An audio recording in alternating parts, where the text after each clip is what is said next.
What's going on, guys, and welcome back to the channel. Alrighty, who here has ridden at least one roller coaster that has broken one world record?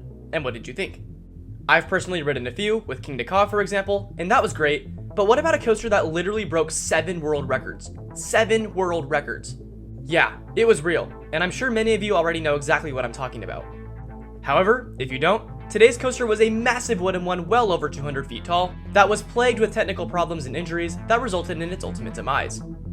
But what caused such a large and iconic attraction to close? And where did it come from? This is the sad and crazy story of the world's largest multi-record breaking wooden roller coaster, Son of Beast.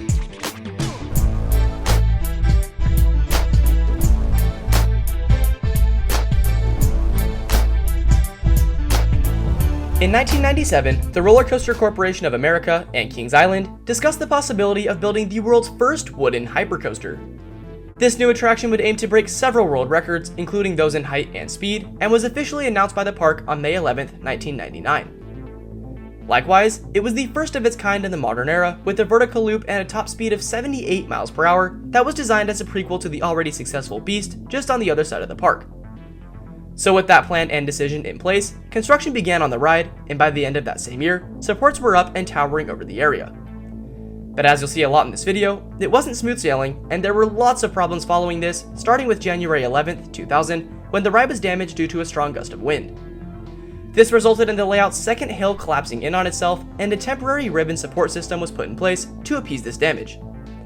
Construction continued on as intended while that section of the ride was being fixed though, and once that was finished, then park officials were able to discuss an opening date, a date that was chosen to be April 14th, 2000. However, as if on cue, this was delayed due to rainy weather, and that date was postponed to 2 weeks later to the 28th of April. Once April 28th rolled around, Son of Beast opened to riders for the first time as intended. Woohoo! That was short-lived though, and the Son of Beast quickly reclosed again, of course for repairs, to a small section of track that would end up being another monthly delay. As a result, the park did not count that short operating window as an official opening date, and instead, it officially opened to the public on May 26, 2000, smashing 7 unique world records and pleasing some initial riders. On the flip side, an opening date didn't necessarily mean the problems would stop, and it almost seemed to get worse as time moved on. Though open, the park's then owner, Paramount Parks, ended up firing the Roller Coaster Corporation of America, which resulted in several design changes that had to be made by the park itself during Son of Beast's first year. Consequently, by November 2000, Kings Island filed a lawsuit against 3 of the companies involved in the design and manufacturing of it, in hopes of receiving some money back to fix and keep it operating consistently.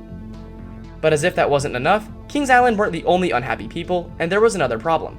The general public quickly began hating the ride.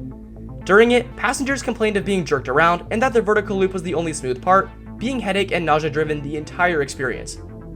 To try and fix this, the trains were then reduced from 6 to 5 cars in 2006, but following the first major incident on the ride, were completely replaced later on with lighter models from the demolished Hurricane Category 5 coaster at the Myrtle Beach Pavilion. During this time, the iconic loop was also removed to assist the lighter trains in completing Son of Beast circuit, and as you can imagine, the park hoped this would be the final change. And for a while, it appeared to be. Though not the most popular ride, it was able to operate consistently and stay open to the public during this, and it had no further issues, that is until 2009. On June 16th, a woman claimed to have suffered a head injury from riding the Son of Beast during her visit to the park, stating she'd suffered from a burst blood vessel in her brain. Although later reports found the coaster not at fault, it was announced that Son of Beast would be closed indefinitely following the incident. Son of Beast references were then removed from the park's website and map in early 2010, and all physical props in the park were taken away for it. It wasn't until March 15th, 2010, that Kings Island General Manager Greg Sheed announced that the park had spent nearly $30 million on the ride and that it would not reopen for the 2010 season. There was some hope for it though, seeing as it sat SBNO for the next 3 years, but following a thorough evaluation of the coaster, Kings Island announced on July 27, 2012 that the attraction would be removed from the park to make room for future expansions, officially marking the end of Son of Beast. The demolition process began in mid-September 2012, and Kings Island sold plaques containing a piece of the ride's track for $100. Park officials offered $50 for pieces of the wood structure and $25 for structural bolts.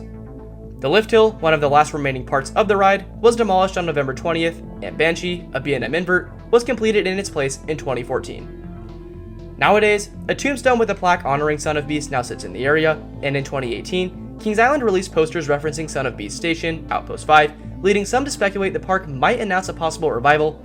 However, those rumors were unfounded and no such announcement was made. Son of Beast was dead. So all that said, and man, what a crazy history, I can't tell you whether or not the ride was any good because I never rode it, but I certainly am fascinated by it and would love to hear from any of you who did. I've heard insane stories about this thing, and the sheer size of it alone was awesome, so let me know down below. Besides that though, stay tuned for another video coming in a couple days, and don't forget to like and subscribe if you enjoyed today's content. It's been awesome running over this phenomenal ride with you guys, and until then, we'll see you all there. See ya!